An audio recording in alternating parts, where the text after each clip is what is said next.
Seni kelasi payshanba kuni tug'ilgan kunimga taklif qilishni tayinlashdi. Lekin seni kelolmaydi deb aytdim. Nima uchun? Axir begonalar oldida ovqatlanishni yoqtirmaysan. Menimcha bu kundek Ravshan. Boraman. Agar qarshi bo'lmasang. Men ham sovg'a bor. Sumkamda edi. Shu yerdami? Ha. Voy! Bo'lishi mumkin emas. Nima? Ko'zlarimga ishonmayman. Buni qayerdan topding? Bu sir.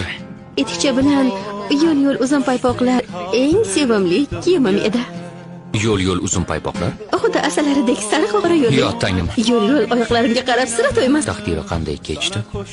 Afsus, u yoshdan o'tib bo'ldim. Juda achinaman. Unaqa paypoqlar endi yo'q, ayniqsa kattalar uchun topib bo'lim. Paypoqmi? Dunyodagi eng yaxshi paypoqlar. Voy, buni kiyib ko'rmoqchiman. Hozir kiyib kelaman.